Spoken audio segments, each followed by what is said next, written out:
Hi, good afternoon. Welcome to the marketplace. Coming up, Ghana loses about $50 billion through capital flight in the last 5 decades.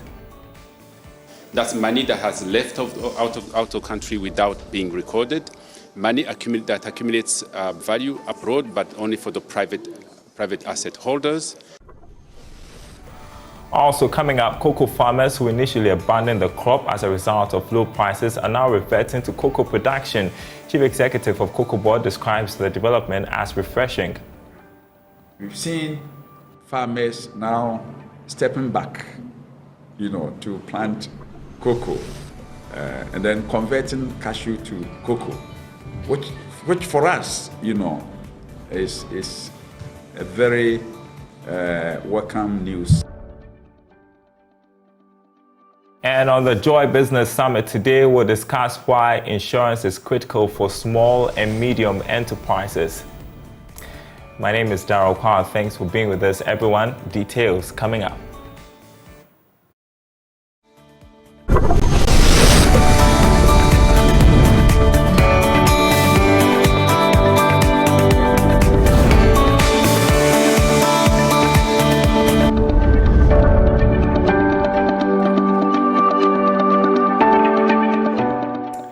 And thanks for staying with us, everyone. First up, Ghana is reported to have lost about $50 billion through capital flight in the last 5 decades. According to a report by Professor Leonce Ndikumana, an economist at the University of Massachusetts, Amherst, the loss is mainly due to misrepresentation of trade values. He says that a chunk of the trade misreporting can be associated with Ghana's extractive sector. Professor Ndikumana has been speaking at the launch of the report at the National Development Planning Commission. The study investigates domestic and global drivers of capital flight from selected African countries, including Ghana, Cameroon, and Zambia, which are significantly endowed with natural resources. According to the research, Ghana lost about $56 billion in capital flight as compared to the $2 trillion lost by Africa from 1970 to 2018. Although the research states that Ghana has recorded a 30% growth in private wealth over the last decade, not much has been done to build the capacity of indigenous businessmen to invest in the value chain of the country's natural resources. Professor Leonce Ndikumana is an economics professor at the University of Massachusetts, Amherst. In the case of Ghana, we have estimated that Ghana has lost up to $50 billion over the past 5 decades. That's money that has left out of country without being recorded. Money that accumulates value abroad, but only for the private asset holders. And some of it goes through what we call trade misinvoicing, which is when traders misreport the value of either imports or exports or both. We have decided to focus on cocoa and gold because these are the big sectors in the economy. And we find that in the case of gold, generally, I would say that the country is not getting its fair share. With 110 multimillionaires and private wealth worth about $56 billion, this is what Professor Leonce had to say on building capacity of local businessmen. Individual private wealth is growing fast in Ghana, actually much faster than average in the continent. If you look at the most recent reports, they estimate that private wealth in Ghana, by individuals, is about 56 billion. But that belongs to a very small number of people. The number of very rich people who have more than $10 million cash, because it doesn't include the value of real estate, houses, and so on. It's money, liquidity that they have in their portfolio. There are only 110 Ghanaians who own more than $10 million. On a positive side, it means that there are Ghanaians who have the money to invest in these mineral resources. Chairman of the National Development Planning Commission, Professor George Jan Bafor blames the capital flight in the mineral sector to outdated agreements. But the incidence of capital flight, especially in gold, and for that matter, it's not only in gold, a lot of our minerals, including oil, I think to a large degree is our own making because of the outmoded agreements that we have had with these corporations. There is a section in these agreements which normally is referred to as a stability clause. And this stability clause says that, the corporations can keep all the foreign exchange that they earn outside this country. It is written in black and white. The report put together by Professor Luans Ndikuma is titled Capital Flight from Africa and Perverse Global Connections, Analysis and Possible Solutions. Now, Chief Executive of Cocoa Board, Joseph Edu, has noted that some farmers in the Bono and Afo regions are reverting to planting cocoa after factors such as low cocoa prices force some farmers into other crops. He describes the development as refreshing. Speaking to the media after a tour of the regions to engage cocoa farmers on improved practices, Mr. Edu said cocoa, being the central pillar of the economy, requires that everything should be done by all stakeholders to sustain its production. Precious Semevo has more. The Chief Executive of the Ghana Cocoa Board, Joseph Edu, and other top officials toured the Bono, Ahafo, and Bono East regions for 4 days to engage the cocoa farmers to appreciate the situations on the ground, correctional and recovery missions, as well as encourage sustainable farming practices that ensure better yields.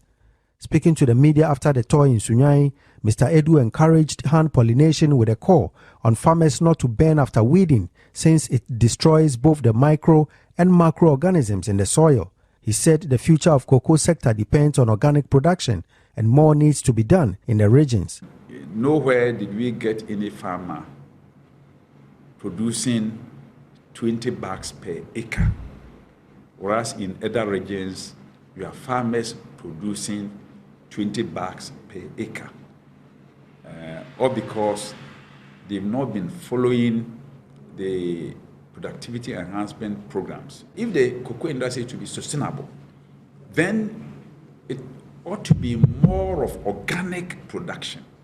It's healthier, environmentally friendly, and is sustainable. In that sense, we came and been telling the farmers that they should apply more and more of poultry manure. It's the best. Apart from stabilizing the soil, it's organic and it doesn't cause any harm to the environment. We are also asking them to do a lot of pruning. Mr. Edu expressed delight with a situation where farmers are stepping back to plant more cocoa than other crops because of improved conditions. The competition of cocoa and then cashew in Brongafo. Sometimes our price was so low, and so we have a lot of farmers cutting cocoa farms, converting them to cashew. This time around, when we went around, we've seen farmers now stepping back, to plant cocoa, and then converting cashew to cocoa, which for us, is a very welcome news. Some are even planting cocoa under the cashew trees. That to us is very positive. But whether we like it or not, cocoa is a mainstay of our national economy, and we ought to sustain it. Cocoa is there. So far as you can get water or rain to cultivate cocoa, it will be there forever for us. Precious Semevo, Joy Business, Sunyai. Now, a recent study by the United Nations Institute for Natural Resources in Africa has uncovered heavy reliance on pollutant fuels, especially charcoal and firewood. Aside from increasing their carbon footprints, the heavy reliance on these sources of fuel is exposing small-scale businesses in Ghana to energy shortages and adversely affecting their outcome. However, the Institute is confident that Innovate for Clean Agricultural Technologies will help to promote access to financing and capacity building to boost efficiency whilst promoting inclusion. Here's more. Coal and firewood have been identified as leading carbon pollutants fueling small and medium-scale enterprises in the food processing sector in Ghana. The heavy reliance on these polluting fuels is increasing the carbon footprint of these small businesses, exposing them to energy shortages and negatively affecting productivity. At a stakeholder meeting in Accra, experts suggest that the Innovate for Clean Agricultural Technologies initiative will be a feasible solution to the challenges confronting SMEs. Again, the informal sector in the food processing mostly use traditional energy sources. These are charcoal, firewood, and crop residues.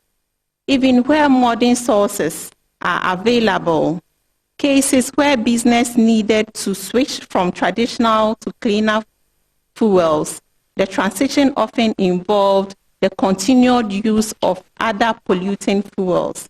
These SMEs are also exposed to energy shortages and price fluctuations that negatively affect their productivity, shifting demand towards even more polluting energy sources, even coal, which leads to increasing their carbon footprint.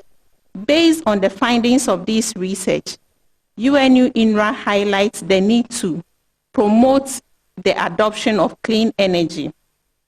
Furthering its work in this subject area, UNU-INRA has been mandated by IDRC to implement a 30-month project themed Innovate for Clean Agricultural Technologies in Ghana, Cote d'Ivoire, and Senegal. The rationale of our project is built on the premise that transitioning to sustainable energy and food systems is crucial for achieving equitable and sustainable development. Ghana's Ministry for Food and Agriculture says it views this new initiative as a major boost for Phase 2 of the Planting for Food and Jobs policy. The Ministry of Food and Agriculture is delighted to be part of this program, and as we move on with the Planting for Food and Job Phase 2, we cannot succeed if we do not have affordable and clean energy to unleash all the dreams we have locked up in that program. As we move to cleaner and cheaper energy, I would want to also emphasize that we would have to gradually move from the traditional systems to what we have ahead. But what we ask for is the innovations from research to be widely shared for us to also learn lessons and tag along the positives. Innovate for Clean Agricultural Technologies InfoCat initiative aims at increasing economic empowerment of women and youth in rural areas of selected West African communities in Senegal, Ghana, and Cote d'Ivoire. InfoCat is very important because it's looking at machinery that will ease the women from drudgery. Few machinery that we are having, we will relook into getting more efficient and less cost machinery for the women to use in their agricultural activities.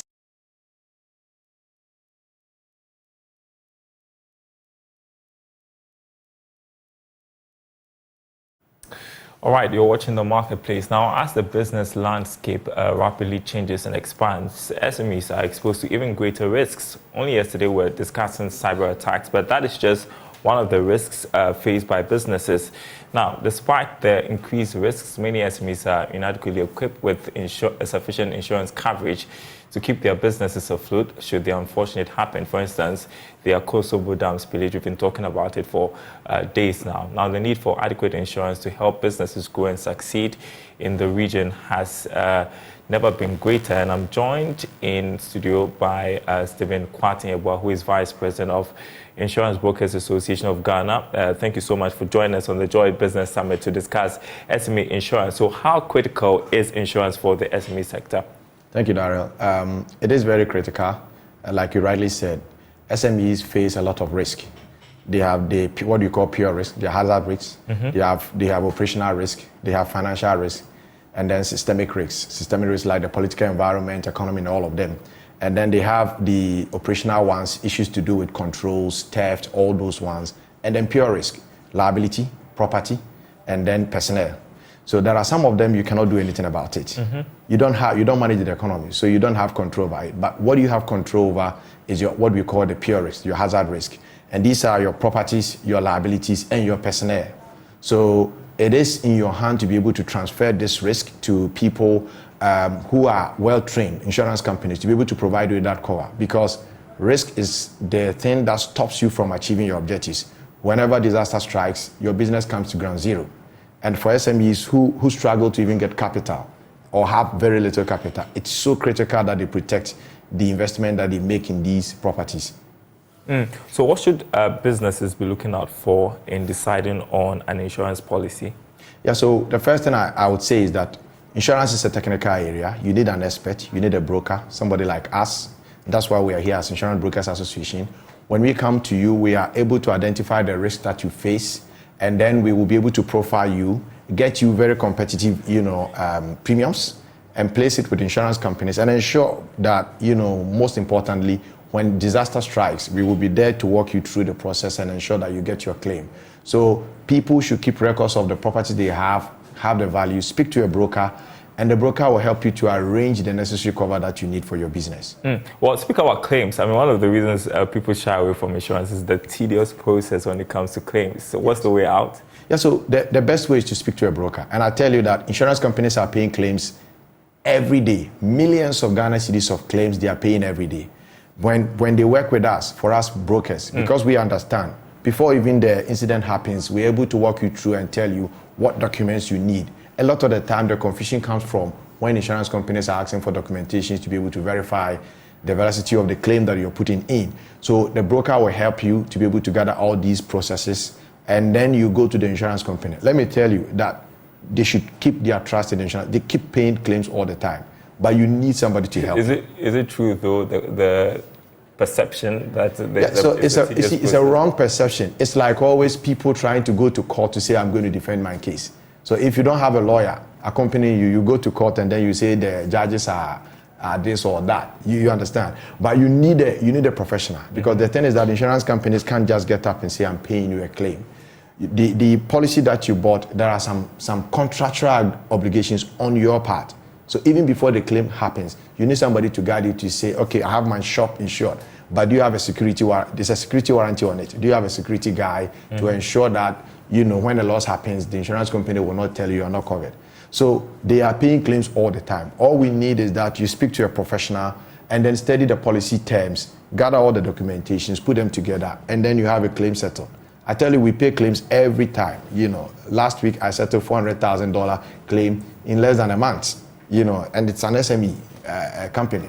They had their factory gutted by fire, and we went through the processes, and the claim was paid. I just wanted to find out, though, what category of SMEs should be thinking about insurance? So I'll tell you that everybody within the chain must think about insurance, because as far as you have a property, I know that, from the industry perspective, we have not done so well by reaching out to SMEs more than we have done with large corporates. And that is the reason why we are doing this micro insurance and other things. There are micro insurance products now in our market where you can just buy a policy for 100 Ghana cedis, 200 Ghana cedis to protect your shop. So I'll tell you that everybody who is into any kind of trade, you must be thinking about insurance. It's one of the surest way of transferring your hazard risk. All right. My last question is, your role as insurance brokers in increasing the coverage of insurance in the country. First, tell me how you're working towards expanding coverage, because we've been talking about the low penetration rates, and how can you be helped do your work well? Yeah, so you're very right. So it's one of the reasons why we are doing them is that, for example, for us in this month, we are doing Awareness Month. We are reaching out to the public. Ghana, we have a large chunk of our citizens or the population in the informal sector. And that's an area where we haven't done well. These days, we are developing technology to be able to reach out to the masses, the market women, people selling in small shops and all of them. These are where the numbers are, but they are the people who don't have insurance cover. So what we are doing is that we are reaching out to them. We want to tell them that, look, no matter how small it is, find a way, speak to a broker, and then the broker will help you to be able to get some cover for your product. We are doing well, and this week we did we hosted an international conference. It was a major conference where, inclusive. I mean, the talk was about inclusive Absolutely. insurance. We want to tell everybody that, look, whatever affects one SME affects the entire economy. You know, when you have more than 70% of our people in the informal sector, it means that when it collapses, Ghana's economy will largely be affected. So we are concerned about that, and we are reaching out to them and encouraging them to buy insurance. Yeah, I'm just trying to quickly get the headline from that event, because I think there was a target that was set for, was it 2060? Yes. You are hoping to do what percentage? So what we are looking at is that we want to move, especially in the micro sector, we are trying to see at least about 50% of those people who are not covered now by that time. Isn't that too ambitious? I'm just saying. It's not, because we are using technology these days to reach out to a lot of them. People can now buy policies through mobile money and other things there. We have failed, all of us have failed by not including all these people within the sector. Look at the flood incident that happened, farms that are lost. If you go to Kenya now, averagely people with 2 acres of farm have some agric insurance, which is jointly covered by the state, support from the state, because the premiums can be very high, and the farmers themselves. So with small premiums, they're able to insure their farms. And that's where we want to get to as a country, to get a lot more, 50% of the informal sector to come. At least we'll be able to move penetration from the 1% we have now to 3 or 5% by that time. That will be a big achievement for us. Stephen Kwawu, Vice President, IBAC, thank you so much for coming in studio with us for Joy Business Summit, taking a look at SME insurance. Hopefully we'll have you some other time. I appreciate your time. Thank you, Daryl. You're watching The Marketplace here on Joy News. Let's take this next one, which has to do with our show business episode for today. And so we're going to be talking about African music and the fact that we haven't, when we talk about the global music industry, we have not been able to get so much revenue. So the African continent has gradually emerged as a relevant player in the global music industry. In 2020, Sub-Saharan Africa recorded record music market grew by 10% compared to the previous year. Nevertheless, the region accounted for a limited share of worldwide revenue. Today on Show Business, we'll try to analyze why Africa earns little from the global music revenue chain and why it can be difficult to determine the worth of indigenous African entertainers. Filling in today is Isaac Atese-Nyako, my colleague. Good afternoon to you, Isaac. So let's start off with why African musicians are not earning much from the global music revenue chain. Yeah, Daryl, good afternoon and good to be here. First off, I think it's a number of factors, but it's largely got to do with adoption of digital platforms. Now, if you look at the African music scene or terrain, I should say, it's only until recently that a lot of musicians began to buy into the idea of, putting their music up on, music streaming platforms, on video streaming platforms.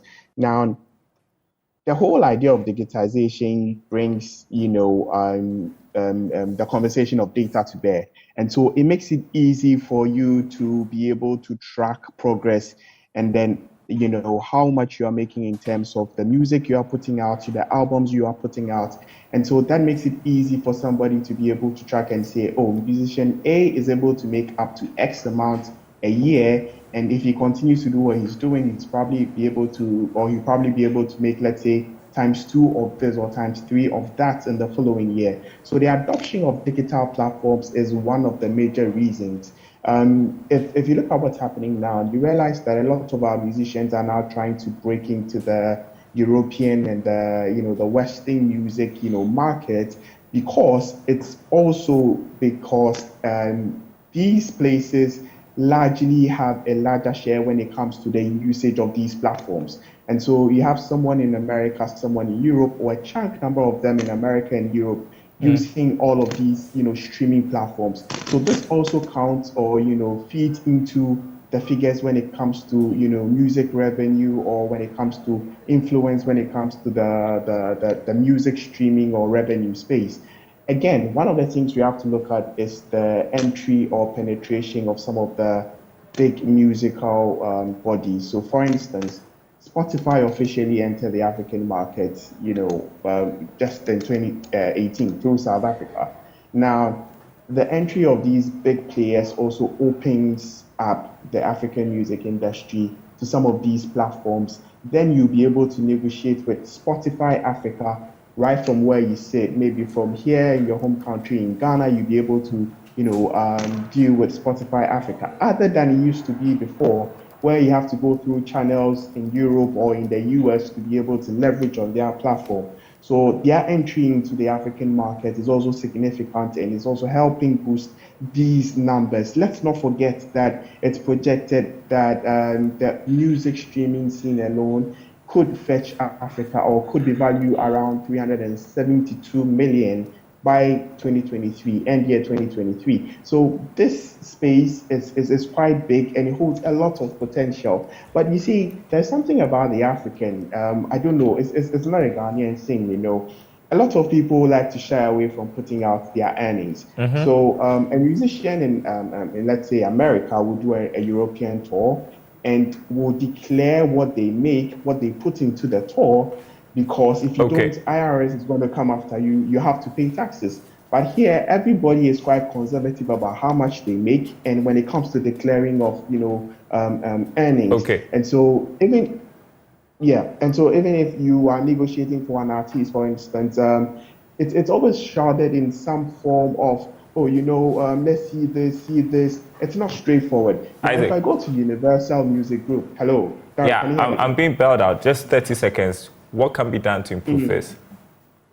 Look, I think we've started already, the usage of these digital platforms. We need to push ourselves out there because we have the numbers. Now, mobile phone penetration, internet penetration is on the high here in Africa, even here in Ghana, very high. We're doing somewhere close to 80%. All right, we need to end that conversation. Thank you so much, Isaac Atasenyako, my colleague there at Joy Business. And that's the marketplace. Thanks for watching, everyone. There is more news on our website, myjoyonline.com/business. Ghana is strategically positioned to attract investors, according to the GIPC CEO. You can read more about that, myjoyonline.com/business. Do enjoy your weekend. My name is Daryl Kwawu.